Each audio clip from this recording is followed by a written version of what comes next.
a special Pennsylvania beer excursion episode of Brutal Battle. Yeah, so we've been doing these beer excursion episodes, and actually this one we're recording a few weeks after we actually did the excursion. Like 2, 3? Probably 3. 3, yeah, because life gets in the way.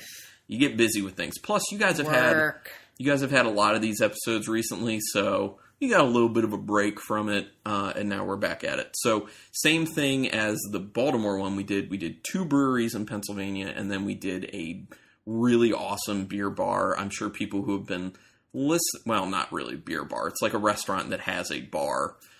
People who have been listening to this podcast for some time now will have a potential idea, especially when I tell you this place is in Red Lion, Pennsylvania.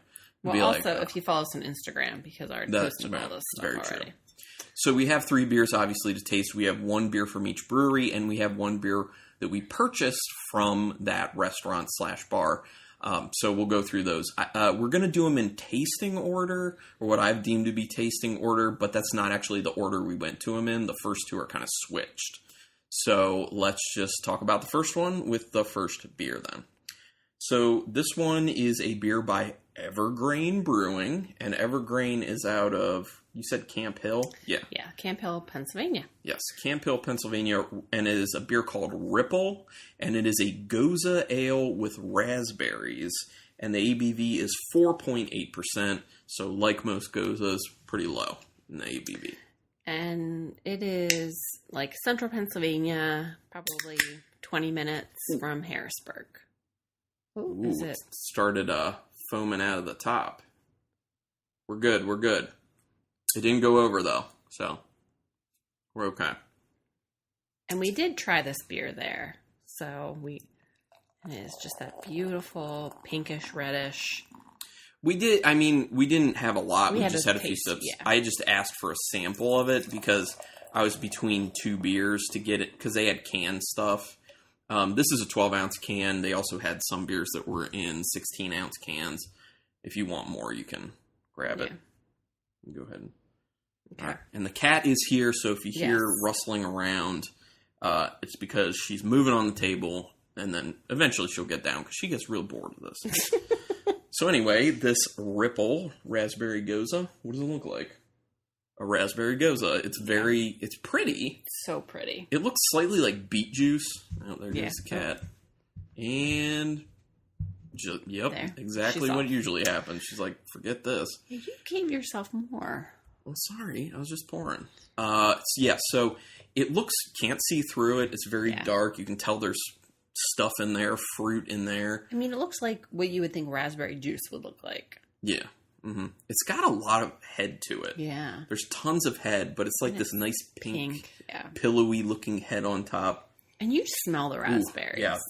I mean, the aromatics are just nice, bright raspberries. You can definitely get some tartness, you know? Yeah, definitely. I get that wheat smell that you can get on the end, a little bit of that Naked Cheerio cereal note. And I smelled the salinity from the salt from the Goza. It smells really good. I mean, you definitely get all those characteristics, but the shining star is the raspberry. Yeah, the raspberry scent in this is awesome. They did a very good job with that. Let's go in for a taste. So good. Yeah, that's... For me... a lot of Naked Cheerio on the end. For me, this is like just... exactly how I want a raspberry Goza to taste. It's so fruit forward. You get that tartness, you get the salt, and then the Naked Cheerio finish, which I love. You know, I talk about not really liking that finish, but with the way the flavor profile is with this, I like it in it, which is weird because it's strong. Or maybe it's just that on this particular day, my taste buds are off for what they normally are. And they're like, we like this today. Yeah. That's possible too. But no, this tastes very good. You taste a lot of raspberry, like you smell it. And it's a Goza with raspberry. Do you taste much of a salinity to it? A little bit, not much though. Mm-hmm.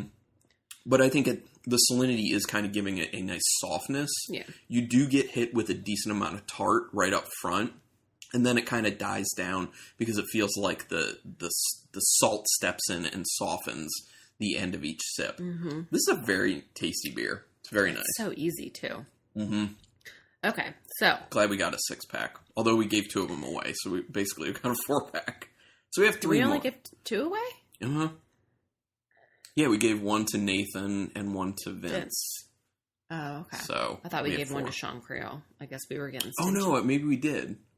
Yes, I did. Yeah. So, okay, we only have 2 more after this. We gave half our 6-pack away. I know we were very generous. We're very generous with our beers, people. Very generous. Okay, so let's talk about our experience at Evergreen. Your first thoughts on Evergreen. Because I have a bunch of thoughts.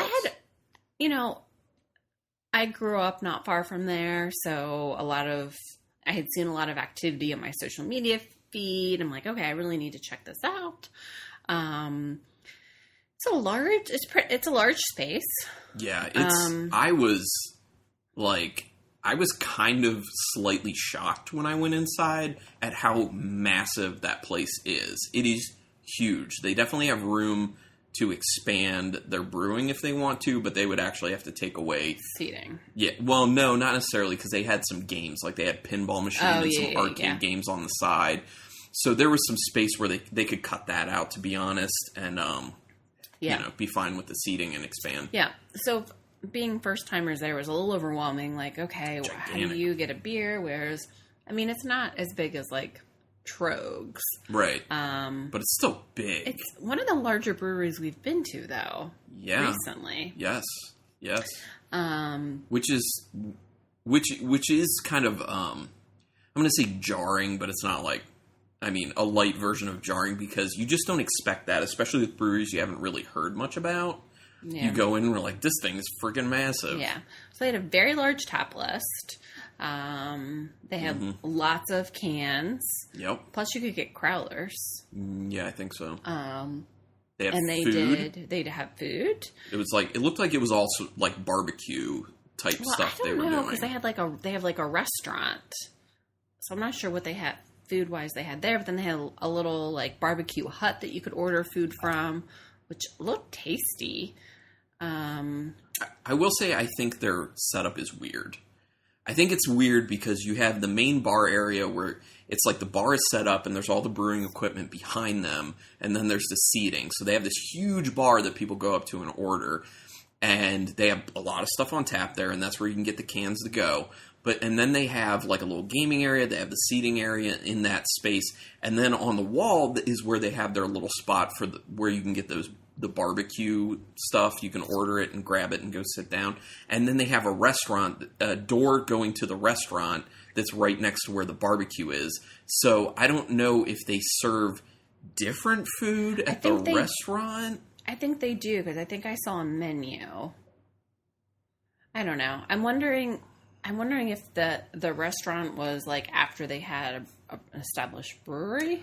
I don't know, but the setup is weird. And the other thing that's really weird about that setup is there are beers on tap in the restaurant that are not on tap in the main tap room, right? Which doesn't make a whole lot of sense, especially because as far as flow of service goes, there were issues with the servers having to run to the restaurant, which was a sizable amount of steps to take to end up getting it. So they would have to go for pours of those beers, whether it be, full size or sample size or whatever. And that came into play when I wanted to get a sample of the Ripple. The bartender just said it's honestly just going to be more time efficient if you just go get it from the restaurant. Which, that rubs me the wrong way, kind of, when that's the situation. But at the same time, I kind of understand, because it is more efficient if I just go get it. And they were very busy. They were really busy. It was a Saturday afternoon. It seemed like they weren't properly staffed for how many customers they had. So, I get it. It's just, it's an annoyance for me because the business didn't set things up well. I don't think that's that big of a deal. I don't really place that much blame on the actual server, because he was a helpful guy. Yeah, it was just a little weird, though, because when we got there and we both ordered, you get 4 in a sampler, it was taking forever. And then, he left behind the bar and went over to the restaurant. I'm like, what is he doing? And then I realized he came back with beer. I'm like, oh, he's... Right. Yeah, he didn't say anything.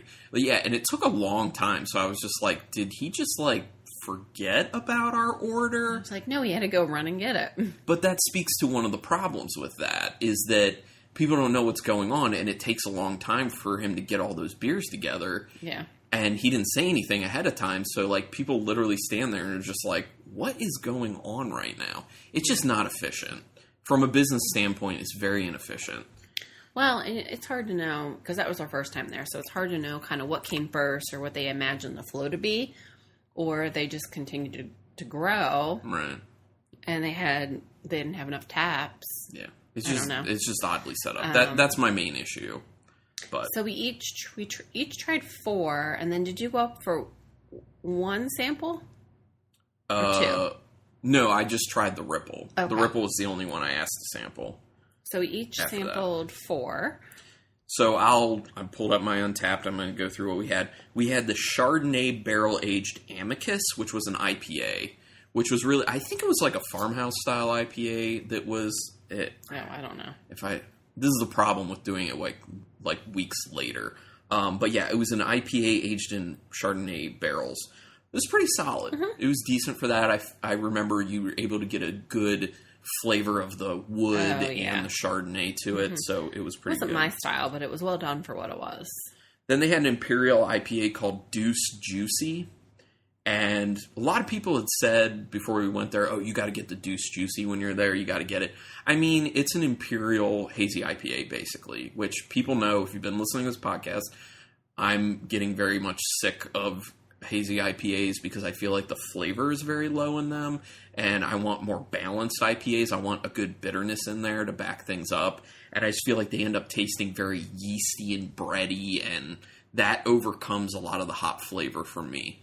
So it's just a personal thing. So the Deuce Juicy was fine. Yeah. I see where people like it, but I was like, that sounds all right. Then we had their Fresh Picked, which was a hazy IPA, and that was awful. It tasted like sauerkraut. In my opinion, they should not have been serving that beer. They should not serve that beer. They should have named it Fresh Pickled. I mean, it legitimately tasted like sauerkraut, and that's an actual recognized off flavor for beer. So it's a very clear imperfection in the actual beer. Now, that's one of 8 beers we had. All the other beers tasted at least decent. Yeah. So for that one to be the only one that's bad means that, something got messed up, and that's going to happen with breweries from time to time. But I would want breweries to know when it goes wrong and don't serve that beer. So I do fault them for serving that beer. I think it's a big mistake. It's a bad idea. And it's disrespectful to your customers to serve them that garbage, because that beer was garbage. I guess we could have said something like, this beer's bad, give us another one. Well, we're saying it now. Well, that doesn't do us any good. But anyway, we got another beer. I know I get passionate about that, and I'm kind of railing on it, but overall, it was a good experience. And like we're saying, there's some good beers. We haven't gotten to the best. I mean, obviously, we just had the Ripple, which is really good. Well, and then I wanted to try some of their desserts. Oh, yeah. They had like some, they had like was it like a strawberry shortcake? And then also like some sort of s'mores, brownie, something. If we're in the area again, we should probably just stop in just to have the food, because their food did look like what they had looked like a good array of food, and it looked good. But the problem is we had already eaten before we got there, so we were not at all hungry. Then we had their Squirm Machine IPA, which was a pretty good IPA. Good. We did enjoy that. That was just like a straight, if I remember right, like a West Coast style IPA, which I enjoyed. Then we had The Udder one, which was a milk stout, which was decent. Yeah. It was a decent milk stout. Then we had their Low Key, which was a cream ale. Coconut cream ale. Coconut cream ale, that's right. You liked it quite a bit. I loved it. I thought it was just okay. I can't believe you just thought it was okay. I don't know. I loved it. I thought it was so good. I don't know why. I feel like I really could get the coconut flavor. There was something about how the coconut flavor was going with the basic flavor of the cream ale that just didn't jive for me. But it wasn't bad. Like I said, I thought it was okay. You really liked it, though. Then we had their Juice Juicy, which is the non-imperial version of the Deuce Juicy, and that was fine. That was good. I do think the Deuce Juicy was better than the Juice Juicy, in my opinion, because it just kind of gave it more like oomph. There's more flavor to it. It's a little thicker. The double. Yeah. Yeah, I agree. And then the last one we had was their Camp Pills, which was a Pilsner, and that was a really good Pilsner. Yeah. That was probably, that was my favorite of all the beers we had there. Well, it's between that and the Ripple. The Ripple's very good. I think I'd give a slight edge to the Camp Pills because it was really clean, it was really refreshing, and it just had really nice notes. It had the right balance of like honey and like a lemon peel note to it. It was a nice beer. And that was the beer we were going to get in cans. But then we were like, let's try the Ripple and see. Yeah. And then we decided to go with the Ripple. I just love the Camp Pills because the brewery's in Camp Hill. Play on words. So cute. No, but that's good. I would really, really recommend people out there who like Pilsners, if you're near Evergreen, their Camp Hills is really good. And they had it was like sweltering hot that day, but they had a nice little outdoor space, actually in grass, just like Adirondack chairs in the grass. Yeah. I'm sure it's like really chill place. And the fact that they had games was really cool. They had some arcade games like Big Buck Hunter. I feel like so many bars and stuff have Big Buck Hunter. And they had pinball machines, which is always cool. And they had that hand shuffleboard game. Yeah. Which those things take up a lot of space. Yeah. But they had that space. Well, they're thin but long. Yeah. They had that space though. Like we were saying, it was a massive place. Multiple TVs. It's definitely a place boisterous, loud but not, because they had amazing acoustic. Yes. Yeah. They had a bunch of felt boards that were on the sides of the walls and on the ceiling that, it was a big industrial open space, but with these dampening things, it really helped the acoustics a lot. Yeah. And big kudos to Evergreen for doing that, because that's one of the things that really bothers me when I go to places like that the acoustics get really bad and it just gets really loud really fast. So that touch makes it way more comfortable for people to hang out longer. Yeah, I mean, it was definitely a lot of people. There was a bachelorette party. Yeah. There was a whole soccer team was there celebrating after they played. Which, how did they play in that heat? I don't know. But they were cooling down with some beers, so that was good. And it was a wide range of people. Yeah. Everyone's there was when we were ordering beer, that older guy that came up basically kind of almost pushed me off my stool because he wanted a t-shirt. Oh yeah. And he definitely, he was old, probably in his 70s. Yeah. It was a positive experience. Yeah, it's a good time. Definitely go back. All right, so now we're going to move on to the next beer, which is the first brewery that we ended up going to. And this one is in a 22-ounce bottle. Okay. And then this one is in Mechanicsburg, Pennsylvania. Yes. We're literally 2 minutes away. Yeah. They're super close. So honestly, I would just recommend, if you want to go to either of those breweries, just hit both of them. Yeah. Because they're right there. What we did and what another couple did that we ran into. Exactly. So this is from Mellow, Mink Brewing. It is their raspberry and passion fruit tapestry. This is the very first bottle release they ever had, was with this beer. And it is 5.1%. It is a blended golden sour beer aged in Chardonnay barrels before being fermented on red raspberries and passion fruit. So more raspberry. Let's make a comparison of the raspberry level. Yeah. With the Ripple. The other thing is, let's talk about how awesome the name Mellow Mink is.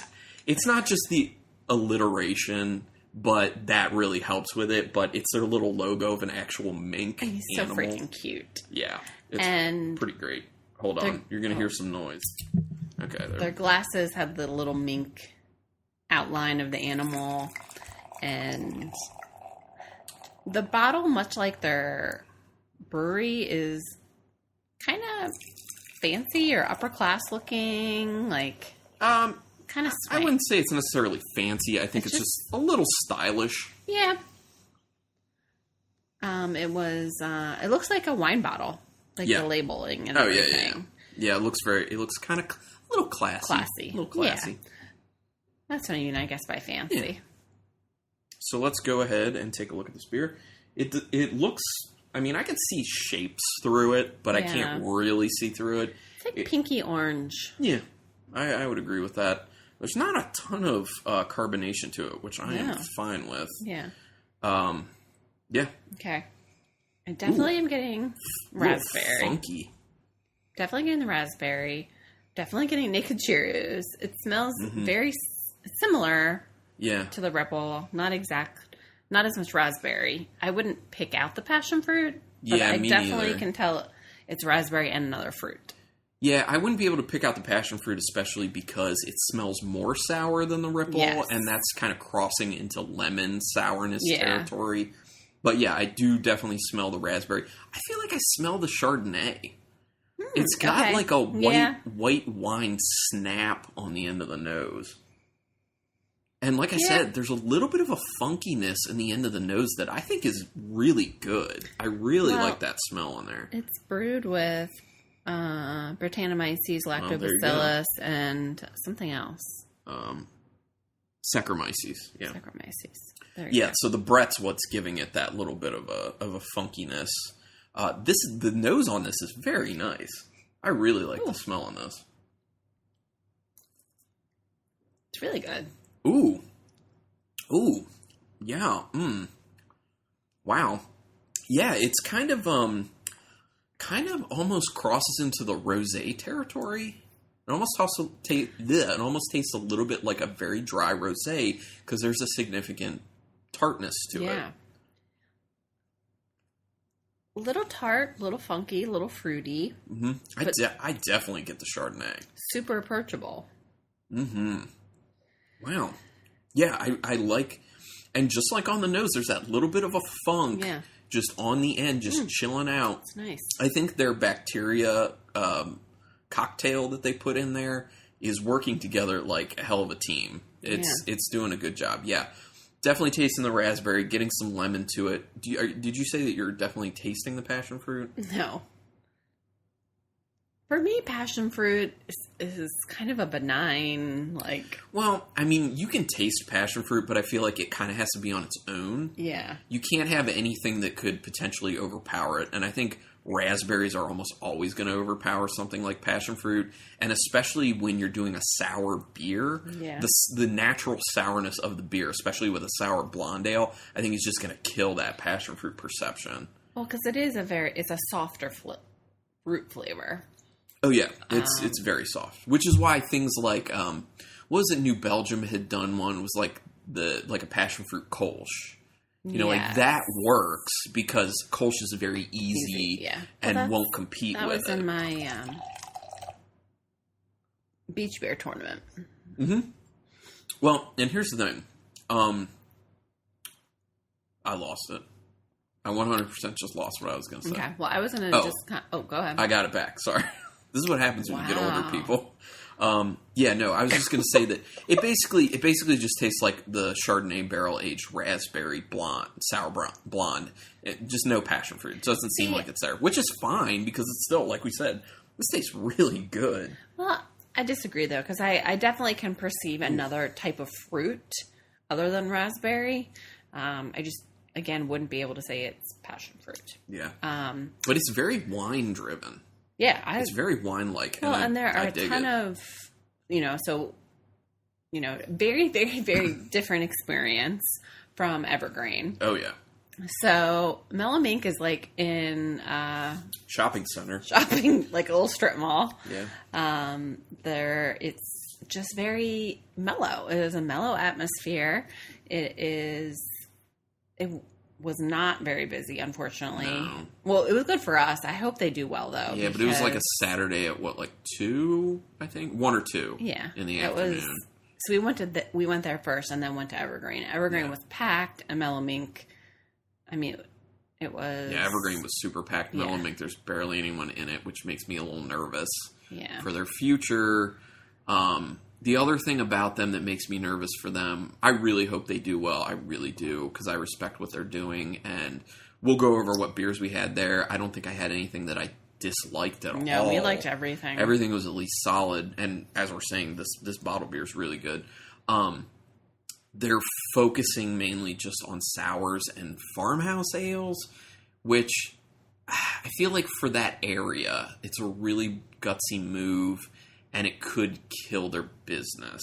I don't know if the craft beer drinkers in that area are ready for that. You know, a brewery where they're not offering the more popular stuff like a stout or an IPA or, you know what I mean? Well, I don't think they're doing just those styles, because On Deck was a stout. Was it? Yeah. Oh, I don't remember. We'll go through. And they had an IPA. I'll go through it now. Yes, they did. So, but their main focus is sour beer. So a lot of it was sour. And I feel like a lot of people could kind of come in and just see the list and be like, I don't feel that interested. Because a lot of people want to do samplers. And if you're not into sour beers, you're not really going to be able to do a sampler there.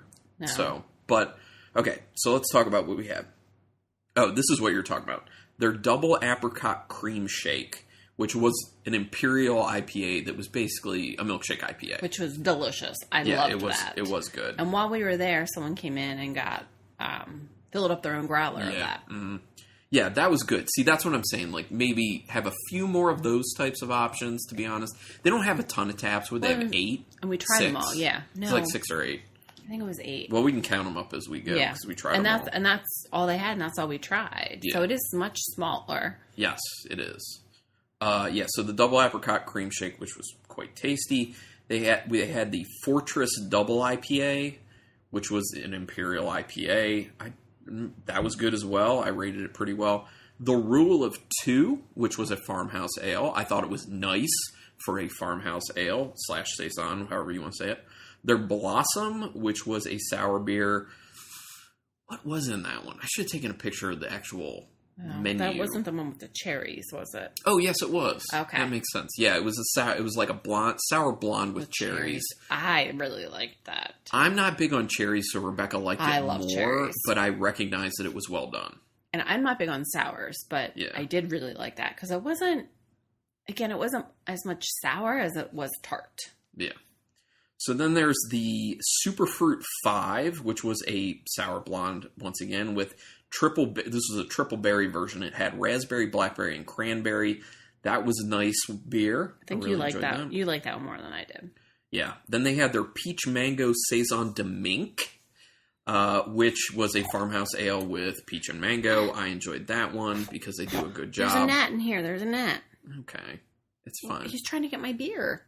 Well, probably because there's fruit. And gnats love fruit. So, okay. Yes. So how many was that? 1, 2, 3, 4, 5, 6. Yeah, they just have 6 on tap. So of the 6, it's only 6. They had 2 IPAs, and then 4. 2. So they had 2 IPAs, 2 sours, 2 farmhouse ales.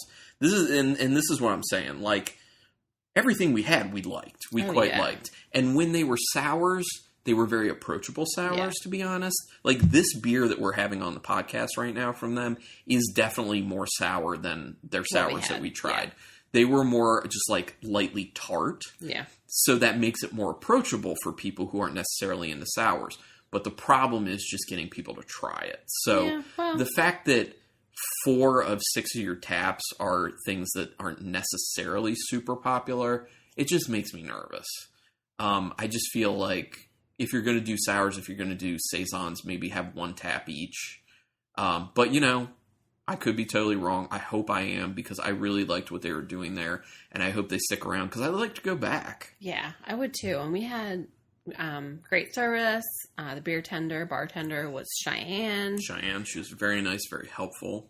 Really knew the product, which I can appreciate. There was another bottle there, too, that we could have purchased, but we only got 1. I forget what that was, too.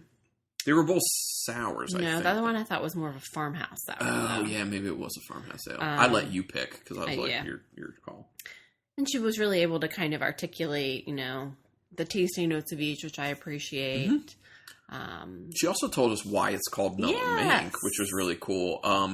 So basically, the guys who came up with it, the owners, had decided that they wanted something different. The owners are married 2 men who are married. I think. No, I verified it. Oh, okay. I did some research. Well, there you go. And the one is had some sort of blog about sour beers. Yeah. So obviously, they come from a love of sour beers, so they want to further that. So I hope they make it. I really hope. The problem is it's a hard market at the moment. It's a very hard market. But yeah, so she explained that they decided on Mellow Mink because they wanted to have a different brewery name. They wanted to be able to stand out. And apparently you can find minks in Pennsylvania. Yeah, I didn't know that. They wanted, they love the outdoors and they wanted an animal. Mm-hmm. And then they wanted something that would stand out, not just like a regular animal. And yeah, I guess minks can be found in Pennsylvania. And why they call it Mellow Mink is because it's kind of an oxymoron. Minks are actually very like aggressive and spastic. So they wanted to say kind of mellow to make it an oxymoron of this is a mink who's actually mellow and not crazy. And also she said that they also wanted it to be kind of like a mellow feel to the brewery. And they achieved that. It's very mellow. It's a nice ambiance in there. It's very chilled out. They have games available to play, which we did play some. We did some Exploding Cats, the not safe for work version. Exploding Kittens, that's right. I forget that. It's been a while. Are you drunk already? No, I'm old. That's what it is. And it's also, they had like all their barrels there that you could see from around. So it's like you walk in it's like one big bar kind of in the center of the room that like is kind of shaped like a rectangle, and then tables on the outskirts. They also had a focus in their menu on beer cocktails, which I feel like we should go back at some point just to try one or a few of these. I definitely want to try. Since we were there the first time, I just want to focus on the actual beer first. And we didn't want to have a crazy amount because we were then going to Evergreen and then the last place we're going to talk about as well.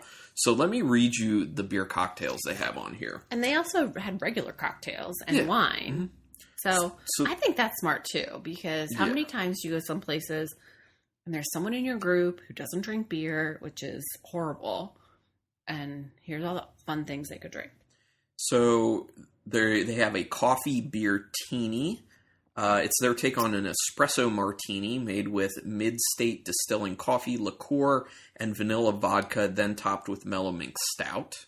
That sounds so good. Which is weird because they didn't have the stout available. I know, so I don't know if maybe they had a bottle of it? Yeah, maybe. Or maybe they couldn't, maybe that was not on the menu. Then they have the Spicy Mink, which is a cocktail blended from their Fortress Double IPA, Revivalist Dragon Dance Gin, and citrus juices. That sounds good. Yeah. Then they had Superfruit Rum Punch. It's a blend of their triple berry superfruit with mid-state distilling rum, fruit juice, and coconut. That sounds good. And there's 2 more. They had their Little Yorkie, which is cocktail made with mid-state distilling rum and red grapefruit juice, bitters, and Fortress Double IPA. Also sounds good. And the last one is the Papillon. It's a cocktail made with their Fortress Double IPA, Revivalist Botanical Gin, and citrus juices. Nice. So I thought it was cool, honestly, because when I go to breweries, I don't see beer cocktails. No. It's very, very rare. So it's just something cool. Yeah, it's very, very cool. So, and we need to talk real quick about some people we met there while we were there. We met a couple first, Brittany and Chad. And Chad is blowing it up on Instagram. Chad is like the man on Instagram. I'm like, I'm like embarrassed to even say we even have an Instagram account. So Chad, you can follow him on Instagram. It is Texas underscore beer. Yeah. He posts a lot of cool beer stuff on there. Yeah, and he travels for work too. Yes. So you get to there's see a lot him. of beers. Yeah. Yeah. So Chad and Brittany, super cool. Really, really cool. Not just were we talking craft beer with them, which was a lot of fun, but I was also talking horror movies with them. Yeah. I love horror movies, and they're big into it. They were throwing out some great titles. She seemed more into it than he did. Yeah, that's true. They were throwing out some good titles like Basket Case and Chopping Mall. Wonderful movies. Like Bad, awesome. You know. So, but it was just really cool to connect with some people and talk about things. And we let them know about the podcast, obviously. And yeah, they were just super cool. And then while we were talking, another couple showed up who are Sarah and Vinny. Right. And they're traveling physical therapists. That's right. So they're only there for a little bit, but they were doing touring some breweries over the weekend, and they happened to stop in, and they had just been at Evergreen. Right. And we were like, oh, we're just about to go there. So they jumped in on the conversation, and we were all talking beer, and it was really cool, and it was really nice to talk to them. Well, and it was nice because the ambiance that Mellow Mink afforded allowed us to do that. Yeah, the way the bar was set up. And you would face other bar patrons, which you didn't have that at Evergreen with the actual bar. Yeah, so it felt more of like a community type feel. So. Yes, definitely. Which I think seemed intentional. They didn't have TVs, did they? I don't think so. Yeah, so it seems like more of like an Irish pub style thing where people come in from the community to interact with each other. And they had happy hours and they have other events, which I'm sure Evergreen did. I just didn't really see it posted. Okay. I would like to go back. I quite enjoyed Mellow Mink. It was a very nice experience. It was. It just felt like cozy. So Mellow Mink in Mechanicsburg, people hit that up. And then obviously, like we said, if we're going to hit one of them, hit the other one. Go hit Evergreen. Yeah, they're good. Both good. Very different. Yes. Both very different. But for Rebecca and I, how we are as people, what we like, Mellow Mink was our thing because we like mellow. Okay. So then we drove to... one of our favorite places. Home Sweet Home. It felt like home when we got there because it's been a while. To Golden Crust. Pizza. Golden Crust Pizza in Red Line, Pennsylvania. Yeah. Love it. Shout out to Vince. Yes. So they have such a great tap list. And their pizza is so good. Yes, it is. Yes, it is. And they did have a bottle shop. They are going to be... getting rid of that, yeah. Getting rid of that so they can expand their bar. Yeah, so if anyone is within driving distance to Red Line, go check out Golden Crust. Well, first of all, because it's awesome. Great food, great beer. Their tap list is like almost always unbelievable, to be honest. And he does get some crazy stuff in there, too. Sip of Sunshine. But the other thing is you got to go in right now to buy some of the bottles that they're trying to get rid of. Bottles and cans. They're trying to get rid of 40% off because they're trying to get rid of all that inventory because he's going to expand their tap room. Yeah. So get on it while it's hot. They have some really awesome stuff sitting there. So we purchased a beer at 40% off. I wonder if they're going to be able to keep the tap room open while they're expanding. Yeah. They might not be able to. You stuck your finger in the hole. Yeah. It's all right. It's just going to be just lick your finger. The restaurant area. But how did we even find it? You found them on Facebook or on... Yeah, so this has been... I don't even know how many years ago. How long have I known about Golden Crust? At least 4 years, 5 years, something like that. We've been going all, here and there because it is it's a bit of a drive for us. It's like a little over an hour. So I ended up finding it because I was just searching online for breweries that got half-acre beers. That's right. And they had their tap list online at that point. So they came up in my Google search, and I was like, where is Red Line, Rebecca? And she was like, oh, it's not that far. We can go. I'm like, would you mind just checking this place out? And when we got there, I was just like, I don't know. And then we went in, and they're like, they have an amazing tap list, and this food's really good. So we just kept going back, and we had met Vince, let him know about the podcast. So he's an awesome dude, and yeah, it's been great ever since. Which, the funny thing about me telling that story now is I found them because of Half Acre Beer. While we were there, they had a few Half Acre Beers on tap, and one of them was one of my favorites we had there. But we'll talk about that in a minute. Well, the other funny thing is my sister bought a house, like... very close 10 minutes. That would be dangerous if we lived that close. Know. We would be there a lot. So we met them for dinner because their pizza, it's like pizza. It's great. Pizza, wings, subs, strombolis. Really great food that you want to eat with beer. Oh, yeah. Perfect with it. Okay. So what beer do we have that we picked up from their bottle We're all shop? over the place. Okay, so we got Prairie Artisan Ales. Their Paradise, which is an imperial stout brewed with coconut and vanilla. 13% alcohol. Yeah. So here's how our ABV went. 4.8, 5.1, 13. Yay. Big jump. Okay, does it look like an Imperial Stout? It looks like an Imperial Stout. Why'd you start drinking? You didn't even smell it, look at it, nothing. I couldn't help problems. Are you drunk? I'm a little buzzed. Okay, so it looks like an Imperial Stout. I totally forgot. What am I doing? Kick me off the podcast. Yeah, you're gone. Chloe's coming on. It smells like chocolate milk. Yeah, it looks like an Imperial Stout. It does smell like chocolate milk, but I also smell olives.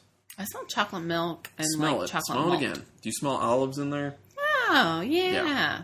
Yeah, like green olives. Yeah, I love green olives. I hate green olives. That smell is turning me off. I hate okay, that. I'll drink it all. Yeah, well, it's going to come down to what it tastes like. But it's got an umami. It does. To it, and the olives kind of impart that. It's like olives and mushrooms and chocolate. I got to be honest, the smell is not good. The smell is not good. So what's interesting is now that I'm tasting it, I'm tasting olives. Are you? Damn you.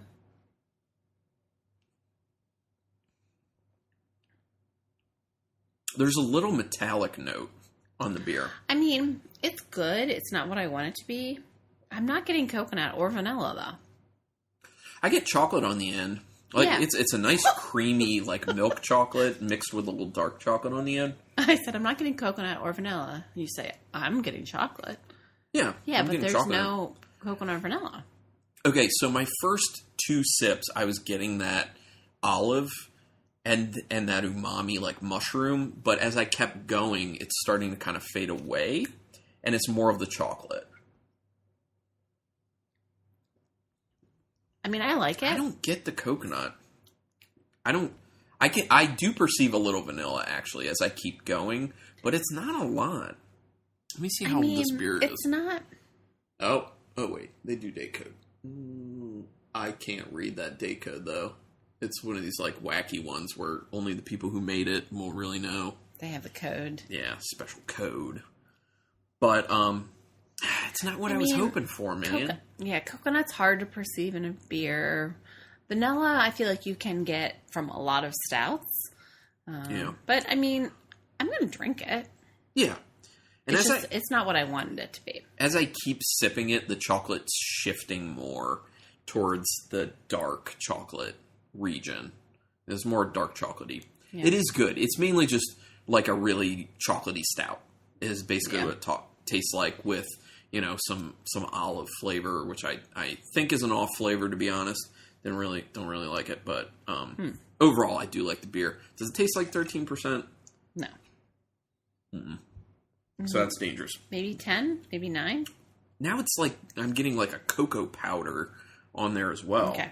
It just kind of changes. Yeah. You're going to read what we had there? Yeah, I'll read what So we both did... Flight of 4? Flight of 4, I think. Yeah, 4 or 5. And then you had a full pour or something. I drove. Yes.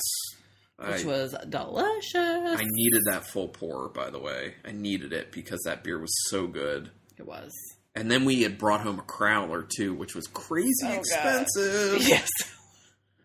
Okay, we need to be on a beer budget, though, because today we just outlined everything we need to do around the house.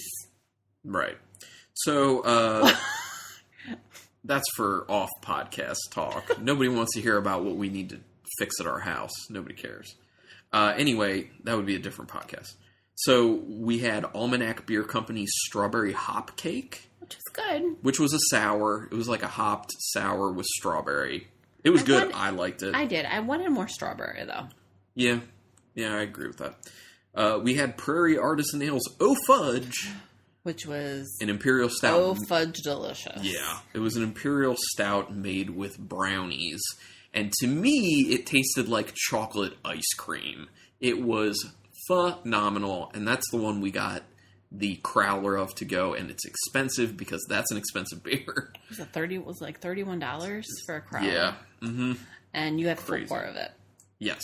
No, I didn't get a full pour of that. I got a full pour of the IPA I'm talking about later. I'm so confused. Because we were getting a crowler. I was like, I don't need a full pour for getting a crowler.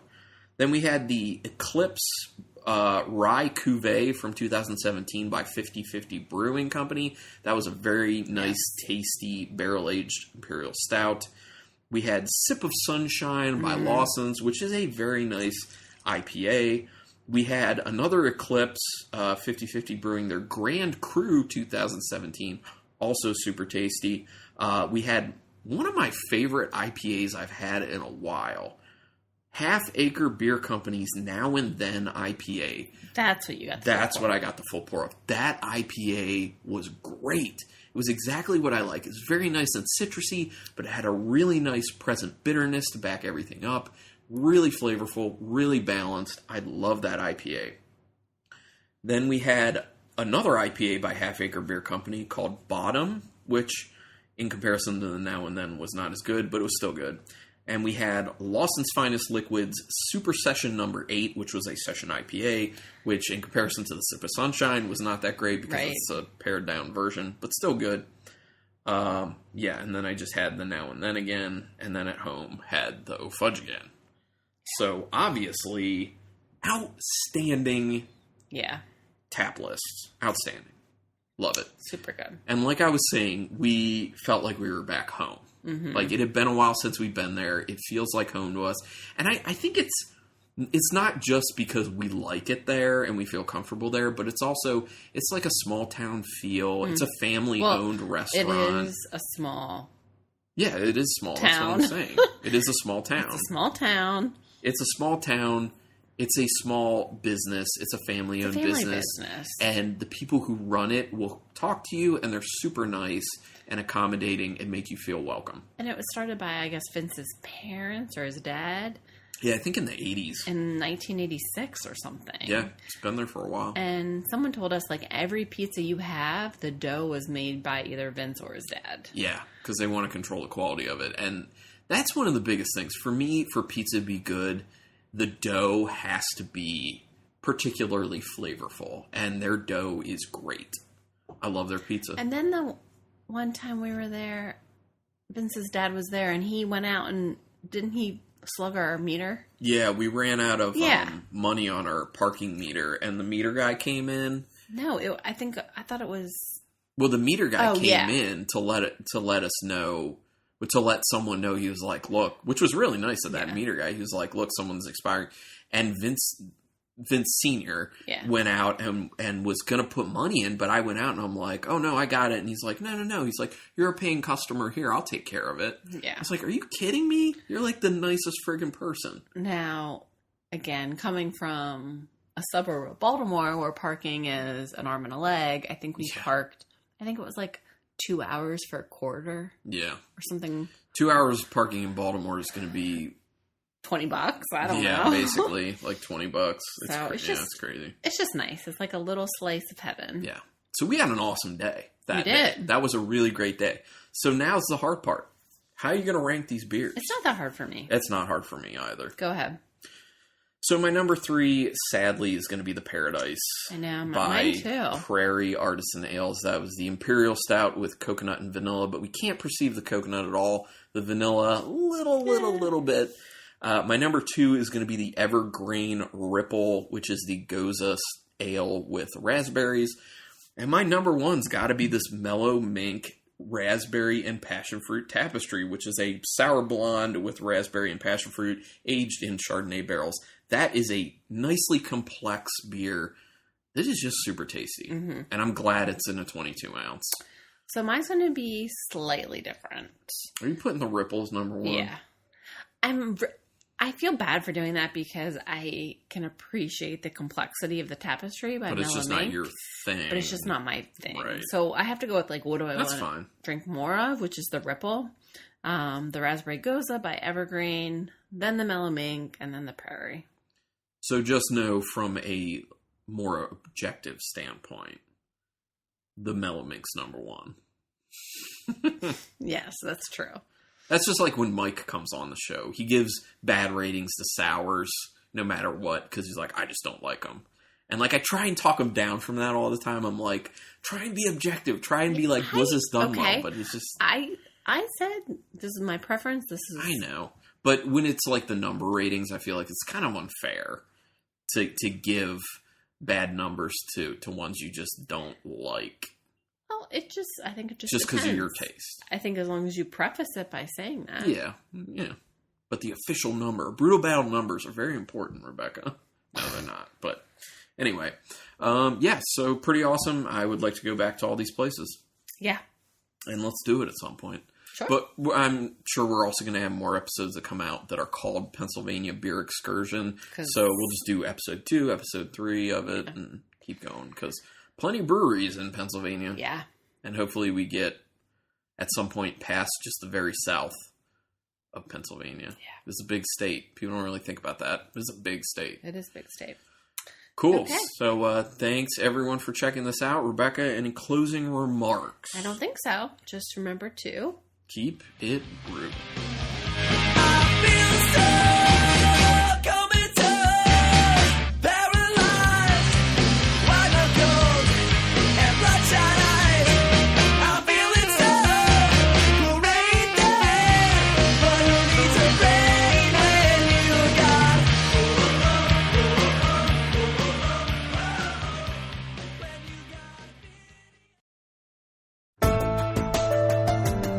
This has been a Nerd Circle podcast production.